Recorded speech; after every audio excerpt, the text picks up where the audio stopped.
네, 계속해서 고린도전서 5장을 함께 살펴보겠습니다. 오늘 5장 본문은 아마도 죽은 아버지의 아내와 사는 한 남자를 어떻게 해야 하는가 하는 문제를 다루고 있는 것으로 보이고요. 바울은 이제 그 사안에 대해 말하면서 시작과 끝부분에서 그 사람을 공동체에서 축출할 것을 합니다. 2절에서는 이제 그를 공동체 가운데서 제거했어야 하지 않았느냐라고 얘기를 하고, 마지막 13절에서는 단호하게 그를 공동체 가운데서 내쫓으라고 명령합니다. 일종의 교회 7위에 관한 이야기입니다. 신상필벌 이제 정치가 바뀌면서 신상필벌에 대한 이야기들 혹은 또 그런 상황들이 이제 우리에게 잘 보여지는데, 교회 공동체에도 마찬가지겠죠. 물론 넓게 보면 좋은 게 좋은 걸 수도 있겠지만, 은혜로 합시다 이것도 좋긴 하겠지만은 적절한 정도의 어떤 신상필벌의 모습 이런 것도 공동체를 건강하게 유지하는 데에는 적절하게 필요한 요소가 될 수 있다고 할 수 있겠습니다. 그런데 이제 사실은 5장 전체에 걸쳐서 한 개인에 대한 어떤 그런 문제도 문제지만, 그를 정당하게 치리하지 못하는 공동체가 어떻게 보면 더 큰 문제가 될 수도 있다라는 것을 우리가 알게 됩니다. 그러니까 바울은 지금 그 사람을 향해서 어떤 비난과 혹은 어떤 이런 메시지를 전하는 것이 아니라 건강하지 못하게 공동체를 꾸려가고 있는 공동체 전체를 향해서 이것이 물론 그렇다고 해서 연좌제까지는 아니고요. 교회 공동체의 지도자급 인물들이겠습니다만은 교회 공동체를 향해서 바울이 지금 이야기를 하고 있는 것을 보게 되는데요. 먼저 1절에 보시면 바울은 고린도 공동체 가운데 이제 음행이 있다는 소문을 들었다라고 이야기합니다. 그러니까 우리가 바울의 편지를 읽을 때에 우리가 정말 꼭 염두에 두어야 될 것은 뭐냐면, 바울이 어떤 각 사안에 대해서 만고불변의 진리 혹은 어떤 정확한 어떤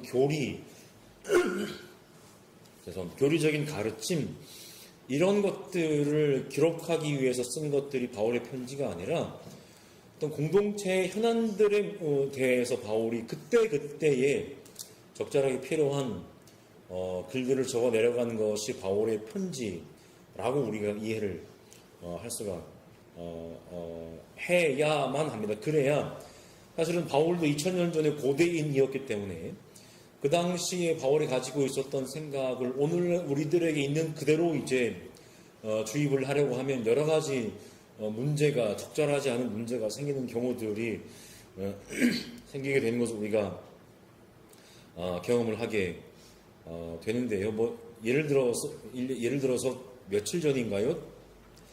한국의 이제 모 교단이 아마 헌법을 개정하기로 했다는 것 같아요. 그러니까 목사의 조건으로 사람이 아니라 남자로 이제 조항을 개정하기로.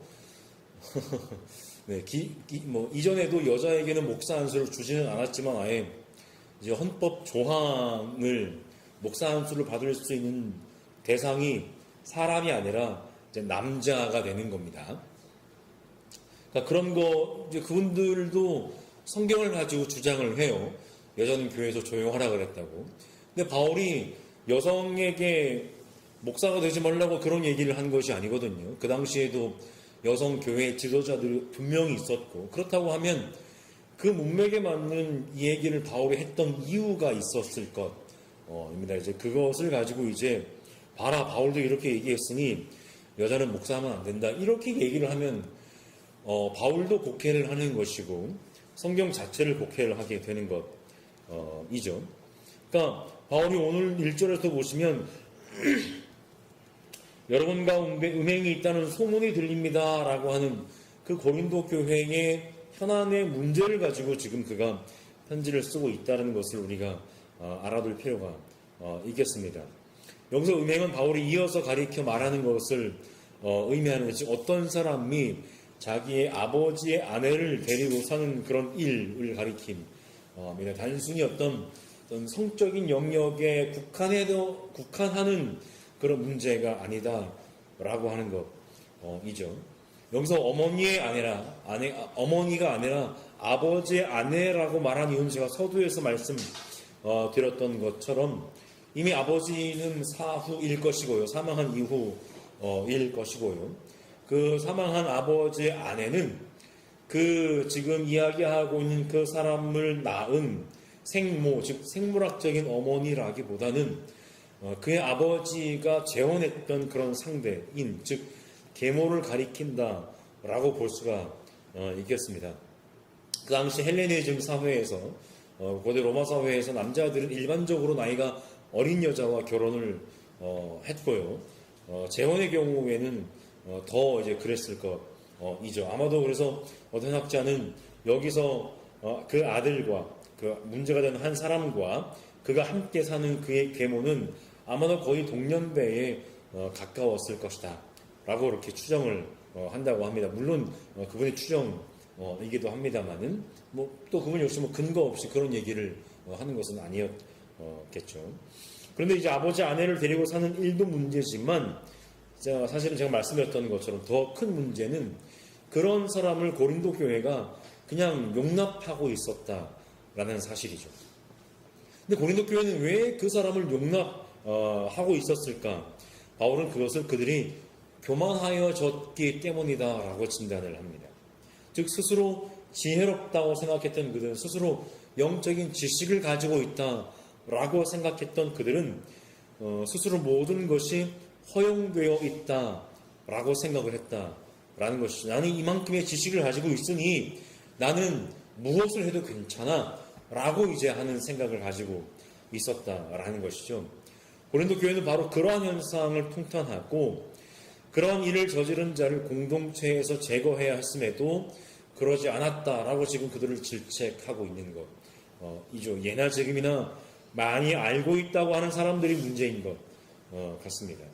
바울은 얘기합니다. 비록 몸으로는 내가 여러분들과 떠나 있지만 영으로는 그들과 함께 있다고 말하면서, 그러니까 이런 또 구절들을 근거로 봐라, 몸과 영혼 이런 나뉘어지고, 이제 이후에도 말씀을 나오지만 그의 육체는 망하고 영은 주의 날에 구원을 받고, 이런 얘기가 나오면 영혼이 분리된 어떤 개별적인 존재인 것처럼 그렇게 우리가 너무나 쉽게 이해하기가 쉬운데 지금 그런 얘기를 하고 있는 것이 아니죠. 오늘 우리도 그렇게 얘기하지 않습니까?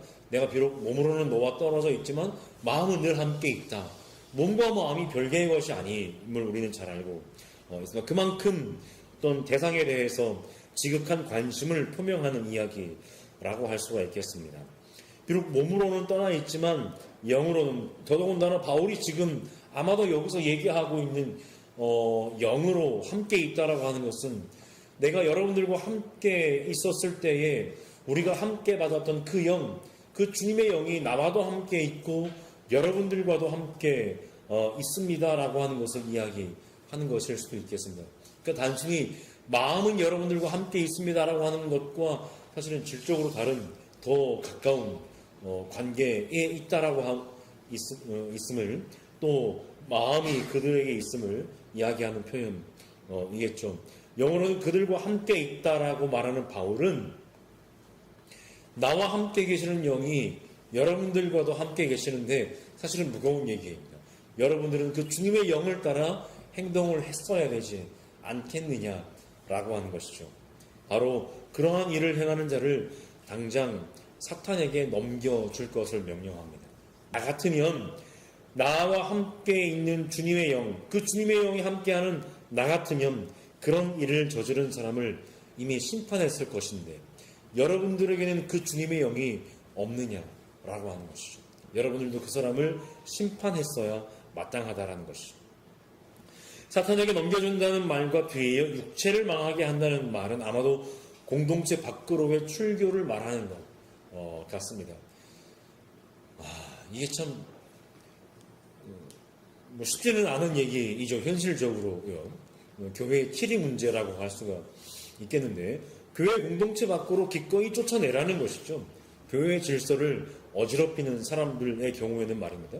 그럼에도 불구하고 바울과 공동체가 함께 가지는 소망은, 물론 현실적인 문제가 있어서 공동체를 건강하게 지켜야 되기 때문에 그런 사람들을 교회 공동체 밖으로 소위 이제 쫓아내는 그러한 치리 행위를 할 수밖에 없고 또 해야 하겠지만, 이제 그럼에도 불구하고 바울과 공동체가 함께 가지는 소망은 무엇입니까? 그런 행위를 한 자일지라도 최종적으로는 하나님의 구원을 얻게 하는 것이라는 것이죠.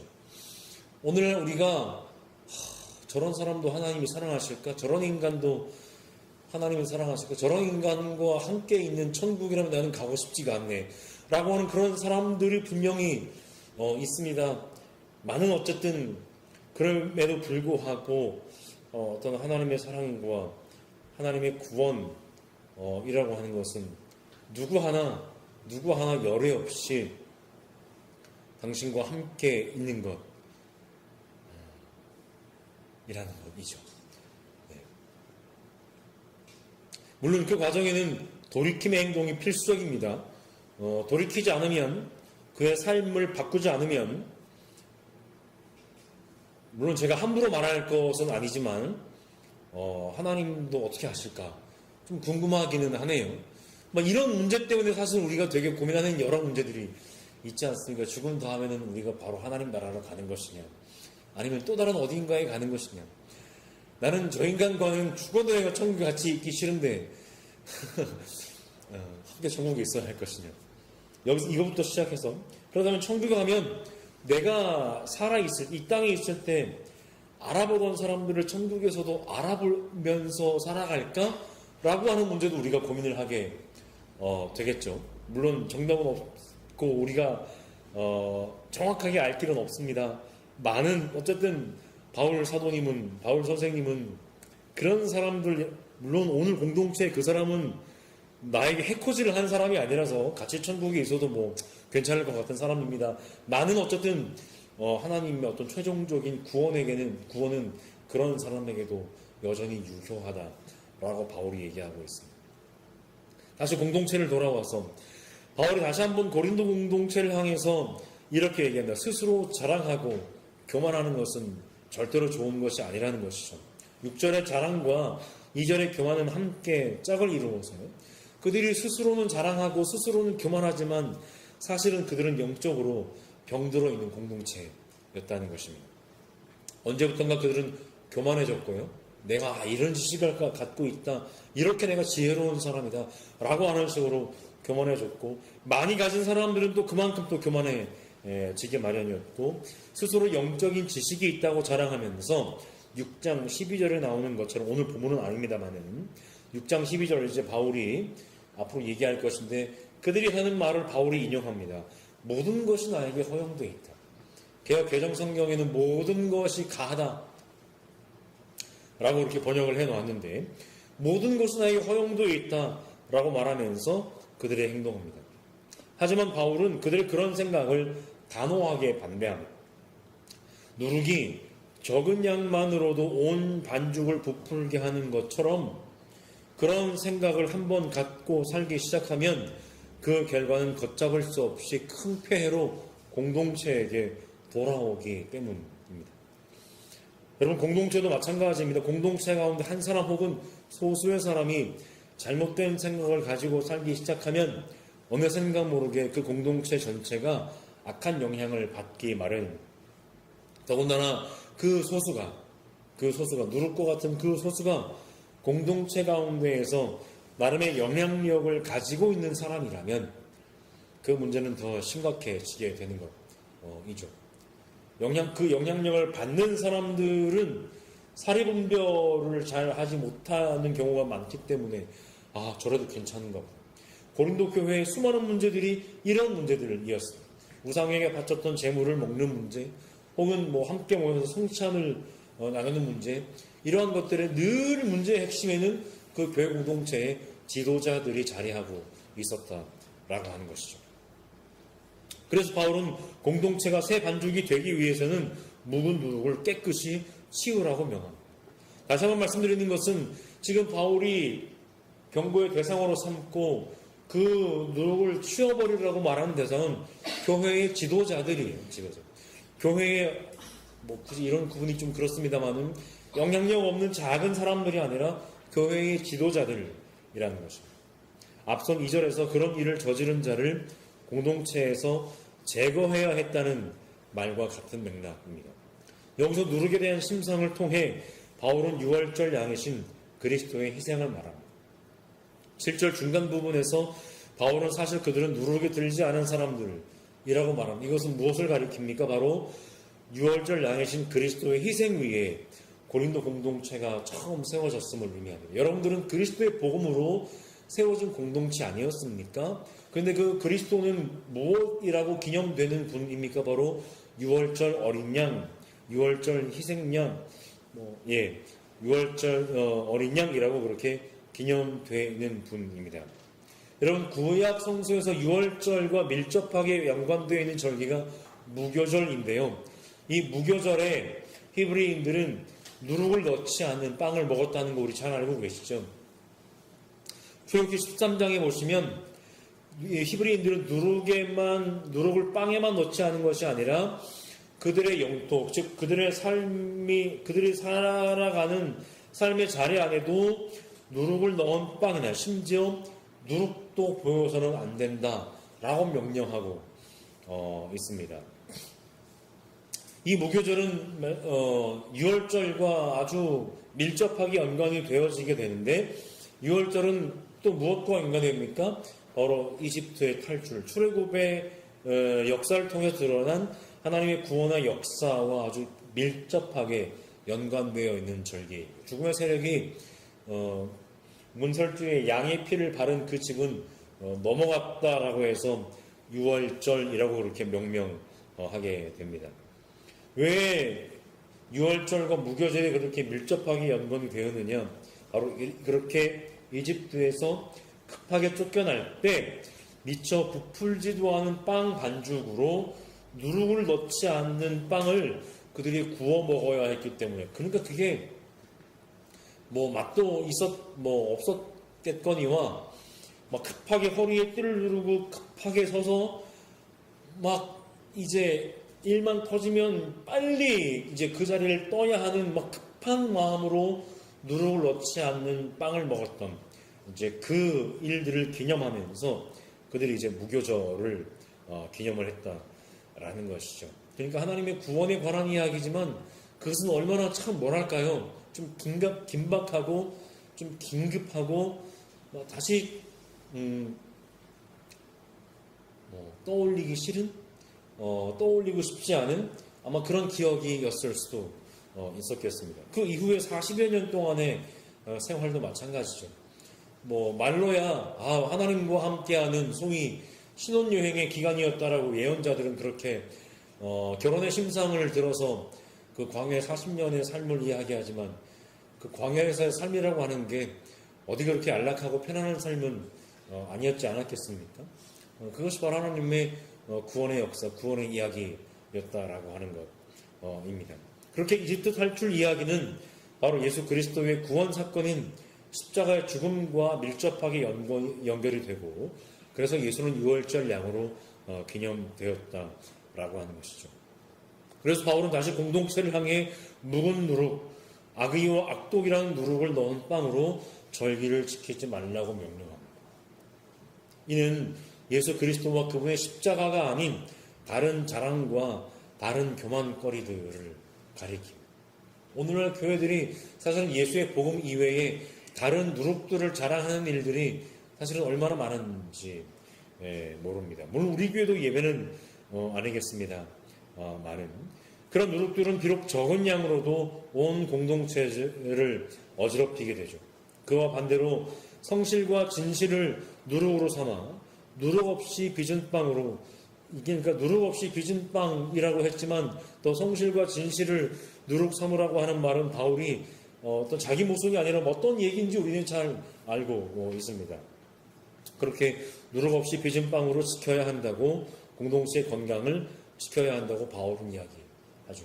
성실과 진실은 누구보다 예수 그리스도께서 하나님 앞에서 지키신 그런 모습이라고 할 수가 있겠습니다. 그런데 아마도 바울은 고린도전서와 고린도후서 말고요, 또 다른 편지를 써서 공동체에 보낸 적이 있습니다. 오늘 본문 9절에 보시면 내 편지에서 라고 얘기를 하죠.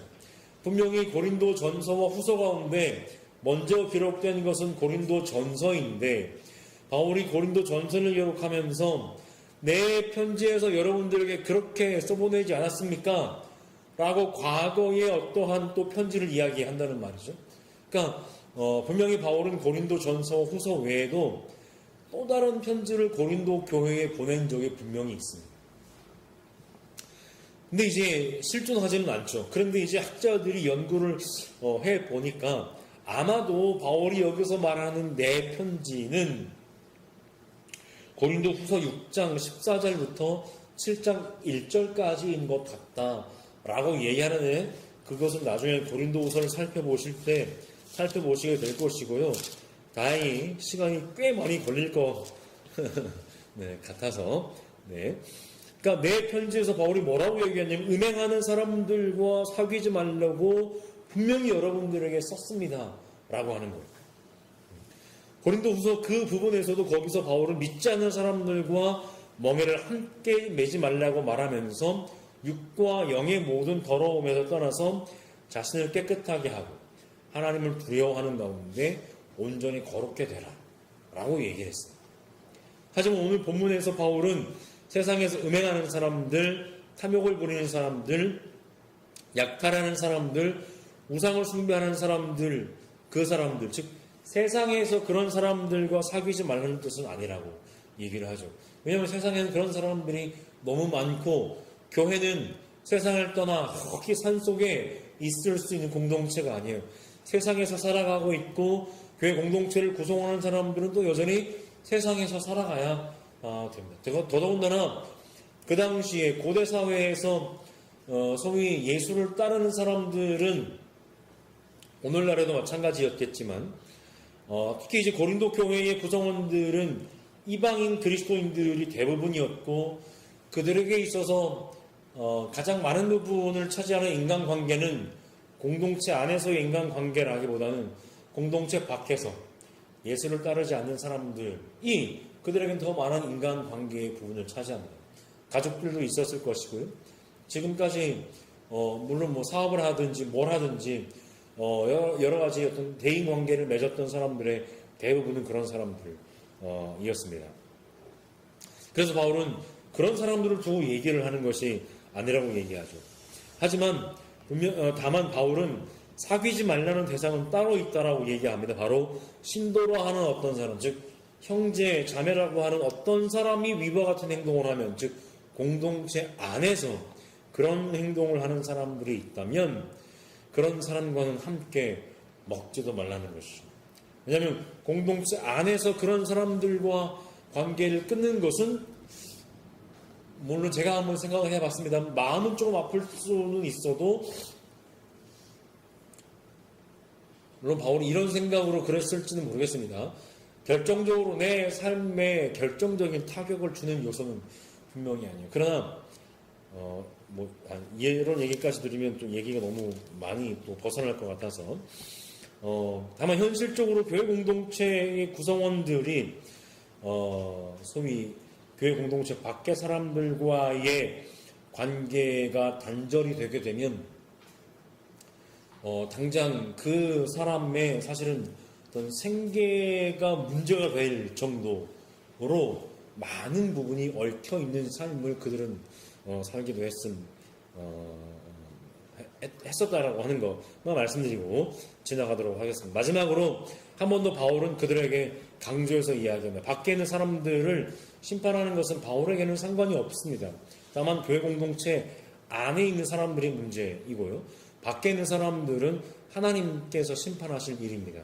바울과 상관이 없는 일이라고 하는 것이죠. 공동체 안을 강조하는 얘기라고 할 수가 있겠습니다. 따라서 공동체의 심판은 스스로 안쪽 내부를 향해 하는 것인데 이전 본문에서 바울이 집 짓는 비유에서 말한 것과 같이 예수 그리스도라는 기초 위에 어떤 재료로 집을 짓는지 그날에 불로 검증될 것이기 때문에 늘 공동체는 스스로를 성찰하면서 자기의 안을 들여다보면서 살아야 한다라는 것이죠. 고린도 공동체는 스스로 지혜롭다고 교만할 것이 아니라 누룩과 같은 그 악한 사람들을 그들 가운데서 단호하게 내쫓는 치리를 함으로써 공동체가 건강하도록 하는 일에 힘써야 한다라는 것이죠. 공동체가 건강할 때 공동체 구성원 개개인들도 건강하게 돌볼 수 있기 때문입니다. 결론을 맺겠습니다. 어떤 사람의 문제가 있다면 그 한 사람만의 책임으로 끝나지 않습니다. 아니 뭐 네가 잘못했으니까 네 잘못이니까 아닙니다. 공동체의 문제와 연결됩니다. 고린도 공동체에서 한 사람이 죽은 아내의 아버지를 데리고 살 수 있었던 것은 공동체의 묵인 내지는 동조가 있었기 때문에 가능했습니다. 그렇다면 공동체는 왜 그 사람의 그 부도덕한 행동을 묵인했을까? 아마도 그가 공동체 안에서 나름대로의 영향력을 가진 인물은 아니었을까? 라고 추정을 해볼 수가 있겠습니다. 여러 지위의 측면에서든 어떤 가지고 있는 재물의 측면에서든 아니면 공동체가 함께 자랑했던 지식과 지혜를 자랑하는 측면에서든 그는 나름대로 공동체의 지도자 그룹에 속하는 사람들 가운데 한 사람이었다라고 추측할 수 있습니다. 그런데 그것은 마치 누를 것 같아서 작은 문제, 한 사람의 문제처럼 보일지 몰라도 더더욱이 그가 공동체의 지도자 그룹에 속하는 사람이었다면 공동체 전체를 언젠가는 병들게 할 것은 분명한 일입니다. 계모와 의붓 아들 사이의 관계는 당시에 유대법과 로마법에서도 모두 금했던 사항이었다라고 해요. 그렇다면 더더욱 하나님의 백성이라 일컬어지는 공동체는 더욱 그래야 했습니다. 더 나아가서 고대 사회에서요, 이런 부도덕한 행위는 필연적으로 우상 숭배라는 문제와 관련되게 되어 있었습니다. 그들의 어떤 삶을 살아가는 세계가 그러했다라고 하는 거예요. 어떤 신화적인 세계관 속에서 살아가고 있었던 사람들이었기 때문에요. 그래서 본문 10절에도 보시면 바울이 단순히 음행에 대한 이야기에서 그치지 않습니다. 그것이 어디로 이어지는지 바울은 분명히 이야기합니다. 음행에 이어서 탐욕이나 그것은 단순히 어떤 우상숭배라고 하는 어떤 신과에 관련된 문제뿐만이 아니라 도둑질이나 탐욕과 같은 경제적인 문제 그리고 연약한 사람들의 삶을 파괴하는 문제까지 이어지게 돼요. 그럼 오늘 이단이나 사입이라고 하는 그런 공동체가 보여줄 모습과 똑같습니다. 탐욕의 음행에 이어서 탐욕이나 약탈, 우상 숭배를 바울이 이어서 이야기하는 이유입니다. 오늘날도 마찬가지죠. 오늘날 이단이나 사입이 같이 사회적으로 문제가 되는 종교를 보면 하나같이 그 끝에는 돈에 대한 탐욕이 기저에 자리하고 있는 것을 알 수가 있겠습니다. 내가 한번 신방 돌면 봉투에 돈을 가득 담아 가지고 올 수 있다. 공공연하게 자랑하는 것 아니겠습니까? 여러분, 근데 그들만 문제일까요? 나름 정통이라고 하는 기성 종교 역시 마찬가지죠. 별반 다를 바 없습니다. 내가 한 바퀴 돌면 한 바퀴 돌면 속지머니에 돈 봉투 몇 개는 가지고 올 똑같은 건 아니겠습니까? 다음 달이면 명절인데 명절만 되면 목회자를 잘 섬겨야 됩니다. 네. 어쨌든 전혀 다를 바가 없습니다. 우리 속에 있는 그러한 누룩들 말끔히 제거하고 새로운 반죽으로 거듭나는 우리 공동체가 되어갈 수 있기를 간절하게 소망합니다.